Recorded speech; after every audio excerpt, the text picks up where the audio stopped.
myself there's a logical explanation for this. There has to be. But the more I think about it, the more my skin crawls, and I can't shake the feeling that something is fundamentally wrong with how we got here. My name is Tyler, and I'm recording this because I need to get it all down while it's still fresh, while I can still remember the details that don't make sense. Because when I woke up this morning, if it was morning, everything was already set up perfectly and none of us remember arriving. Picture this. You're expecting to wake up in a cramped car after driving all night, sore and cranky, with hours of unpacking and setup ahead of you. Instead, you wake up in your own tent, fully assembled, sleeping bag zipped up to your chin, with the sound of a crackling campfire outside, and the smell of coffee already brewing. That's what happened to all three of us. I unzipped my tent and found our entire campsite laid out like a magazine spread. Ben's dome tent perfectly positioned downwind from the fire pit. Zoe's smaller tent angled to catch the morning sun, just like she always prefers. Our cooler properly secured with the bare rope exactly how my dad taught me. Camp chairs arranged in a perfect circle around a fire that someone had built using the exact stacking method I learned in Boy Scouts. "Morning, sunshine," Zoe called out, but her voice had this forced cheerfulness that immediately put me on edge. She was sitting by the fire, nursing a metal camping mug, and when I looked closer I could see the tension in her shoulders. Ben crawled out of his tent, looking like he'd been hit by a truck. His hair was sticking up in 12 different directions, and he kept squinting at everything like he was trying to solve a puzzle. "Okay, seriously," he said, his voice rough with sleep. "Did we set all this up last night? Because I have zero memory of doing any of this." That's when it hit me. I couldn't remember arriving either. The last thing I clearly remembered was sitting in my dorm room, loading my backpack and checking the weather forecast. Everything after that was just blank. "I remember driving," Zoe said slowly, like she was testing each word. "I remember singing along to that playlist you made, Tyler. But I don't remember stopping. I don't remember getting out of the car. I walked over to where we'd apparently parked, and my Jeep was there, perfectly positioned between two trees, but the engine was cold. Stone cold. Like it had been sitting there for hours, maybe longer. This is insane," Ben muttered, and I could hear that edge in his voice that meant he was about to spiral into full paranoid mode. People don't just forget setting up an entire campsite. This is like collective amnesia or something. But here's the thing that really got to me. Everything was exactly how we would have done it. Not just close, but perfect. Ben's tent was positioned with mathematical precision to avoid tree roots. Zoe's camp chair was angled just right to catch the morning light, while staying out of the smoke. My own gear was organized with the same obsessive attention to detail I always use. It was like someone had been watching us camp for years, taking notes on every preference, every habit, every tiny detail of how we do things. And then, they'd recreated it all while we were, unconscious. Maybe we were just really tired, Zoe suggested, but I could tell she didn't believe it. She was doing that thing where she picks at her thumbnail when she's nervous. Maybe we were running on autopilot. For hours, Ben shot back, setting up camp, building a fire, organizing all our gear, and none of us remember any of it? I tried to think of a logical explanation. Maybe we'd been more exhausted than we realized. Maybe we'd set everything up in a sleep-deprived haze and our brains just weren't forming memories properly. But as I looked around the campsite, I kept noticing things that didn't add up. The fire, for instance. Someone had built it using a mix of hardwood and kindling that would burn for hours, but the wood was already burned down to perfect coals. The kind of coals you get after tending a fire for most of the night, which meant someone had been awake, feeding it, keeping it going. And the coffee. Zoe was drinking coffee from her favorite camping mug, but I could see the entire coffee setup on the camp table. French press, manual grinder. The bag of beans she'd bought specifically for this trip, all perfectly arranged, all showing signs of use. "Zoe," I said carefully, "do you remember making coffee this morning?" She froze with the mug halfway to her lips. She stared down at the coffee like it might explain itself. "I woke up, and it was just there. still hot. The silence that followed was thick and uncomfortable. Ben was looking between us like we were all losing our minds, and maybe we were. But I had to ask the question that was eating at me. "Guys," I said, "do any of you remember packing this stuff?" We went through our gear piece by piece. My camp stove, properly assembled and connected to a fresh propane canister. Ben's portable radio tuned to a local station that was playing classic rock. Zoe's first aid kit, reorganized according to her usual system. All of it exactly where it should be, exactly how we would have arranged it. But none of us remembered packing it into the car. None of us remembered the drive beyond those first few miles. None of us remembered arriving, unloading, setting up. It was like we'd been sleepwalking through our own lives. "Okay," Ben said, and I could hear him trying to inject some rationality into the situation. "Let's just think about this logically. We planned this trip for weeks. We're here, our stuff is here, everything looks normal. Maybe we're just overthinking it." He clicked on his radio, probably hoping some normal music would help reset our brains. Instead, what came through the speakers made my blood run cold. It was our voices, all three of us having a conversation I didn't remember having.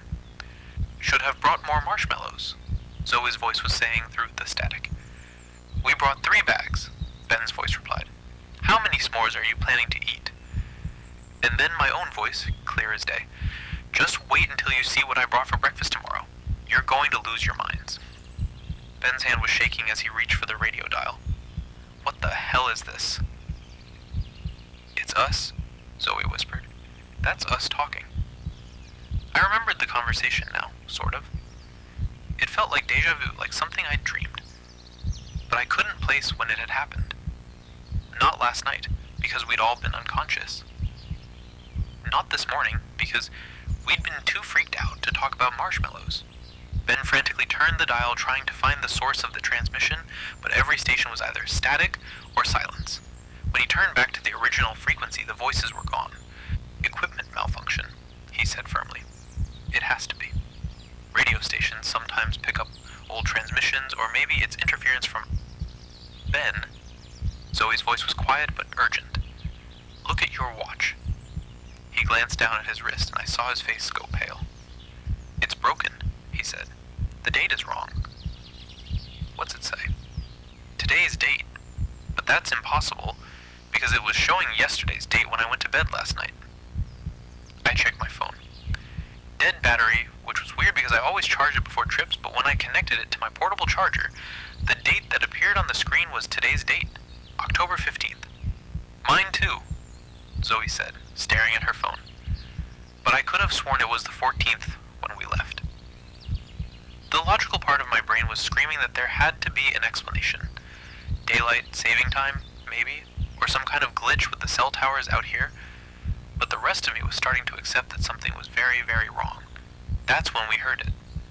A crackle from Ben's radio, and then a voice that sounded like mine, but distant and hollow, like it was coming from the bottom of a well. "If you're hearing this," the voice said, "then you're already too late. The loop has started, and there's no going back." Ben yanked the radio's power cord, but the voice continued. "You didn't choose to come here. You were brought here, and now you're part of it. Just like everyone else who never left." The transmission cut to static, and then silence. I'm not ashamed to admit that I was shaking. Not just from cold, but from a deep primal fear that I couldn't rationalize away. Because that voice, even though it sounded like mine, was saying things I'd never said, warning us about things I didn't understand. "We need to leave," Ben said. And for once, his paranoia felt completely justified. Right now. Pack everything up and get out of here. But as we started breaking down the camp, I noticed something that made my stomach drop. There, in the soft dirt near the fire pit, were footprints. 3 sets of them, circling the camp in a pattern that suggested someone had been walking around our tents while we slept. The prints were perfectly clear, showing the treads of hiking boots we all recognized. Ben's Merrill boots, with the distinctive waffle pattern. Zoe's smaller Salomon boots, with the star-shaped lugs. My own beat-up Timberlands with the worn-down heel. We'd been walking around the camp while we were unconscious, all three of us moving in organized patterns like we were following some kind of ritual. "This is impossible," Ben was muttering, but his voice was getting higher, more frantic. "This is actually impossible." Zoe was staring at the footprints with that intense focus she gets when she's trying to solve a problem. "Tyler," she said slowly, "what if we didn't just forget arriving? What if we never actually arrived at all?" Before I could ask what she meant, the radio crackled back to life. This time, it was a different voice, one I didn't recognize. Older, with a slight accent I couldn't place. "Welcome to the Remnants Loop," the voice said. "I hope you enjoyed your first night. Don't worry about the memory loss, it's perfectly normal. Everyone experiences it the first time." The voice paused and I could hear something that sounded like typing in the background. "You're probably wondering how you got here, why you can't remember setting up camp. The answer is simple. You've been here before. Many times, in fact. You just don't remember because the loop resets every 72 hours. My legs felt weak. I sat down hard on a log, trying to process what I was hearing. "The good news is that you have 2.5 days to figure out how to break the cycle. The bad news is that everyone who's tried has failed. Their consciousness fragments are still here, though, in the echo. They're trying to help you, but they can only communicate through electronic devices." Static filled the air for a moment, and then the voice continued, warmer now, almost friendly. "My name is Dr. Marcus Vale, and I've been studying this phenomenon for quite some time. If you're smart, if you're careful, maybe you can be the first to escape. But first, you need to understand what you are dealing with." The transmission cut out, leaving us in silence broken only by the crackling of the fire. I looked at Ben and Zoe, seeing my own terror reflected in their faces. Whatever was happening to us, it was bigger than memory loss or equipment malfunctions. We were trapped in something that didn't follow normal rules, something that treated human consciousness like a recording that could be played back endlessly. "We need to stay together," I said, surprised by how steady my voice sounded. "Whatever this is, whatever's happening to us, we don't split up. We don't leave each other alone." Zoe nodded, but Ben was already shaking his head. "Are you insane? We need to run. Right now. Get in the car and drive until we're as far away from here as possible." "And go where?" I asked. "If what that voice said is true, if we're in some kind of loop, then maybe we can't leave. Maybe we've already tried." That's when I noticed something that made my blood freeze. There, hanging from a branch about 20 feet away, was a piece of fabric. Red flannel, the same material as the shirt I was wearing, but it was weathered, faded, like it had been hanging there for months. I walked over to it slowly, my heart pounding. When I got close enough to touch it, I could see that it wasn't just any red flannel. It was torn in the exact same pattern as a rip in my own shirt. A rip I'd gotten last week when I'd caught it on a fence.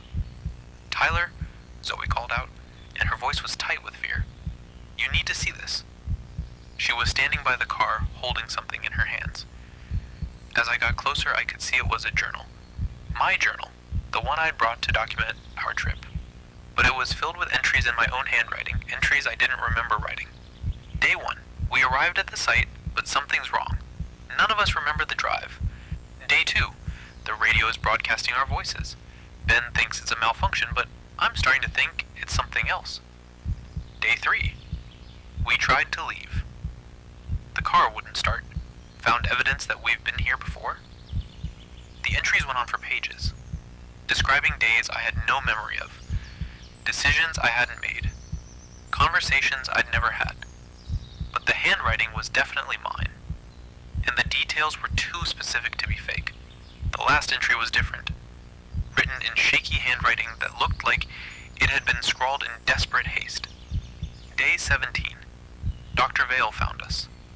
Zoe is gone. Ben is changing. If anyone reads this, don't trust the helpful camper. He's not what he seems. The loop is breaking down, but it's not setting us free. It's making us into something else. something that belongs here permanently. I closed the journal, my hands shaking. We need to stick together, I said again, but this time it felt like a prayer. Because I was starting to understand that we weren't just lost. We were caught in something that had been designed to trap us, to study us, to slowly tear away everything that made us human. The radio crackled one more time, and this time it was Ben's voice coming through the speakers. But Ben was standing right next to the radio, his mouth closed, his face pale with shock. "Tyler," Ben's voice said from the radio, "if you're hearing this, then we're already dead. The loop doesn't just reset time, it resets us. We're going to die here, over and over until there's nothing left of who we used to be." The transmission ended with a sound that made my skin crawl. It was laughter, but not quite human, like something that had once been Ben, but had forgotten how to be anything other than afraid. I'm recording this because I need to remember. I need to document what's happening to us before the loop resets again, before we wake up tomorrow with no memory of today's discoveries. Because I have a feeling that tomorrow we're going to wake up in our tents again, with the fire already burning and the coffee already made. And we're going to go through all of this again, unless we can figure out how to break free. But first we need to survive whatever is coming for us in the dark. The sun is setting now, and I can hear something moving in the trees. Something that knows we're here. Something that's been waiting for us to discover the truth. I just hope we're strong enough to face it.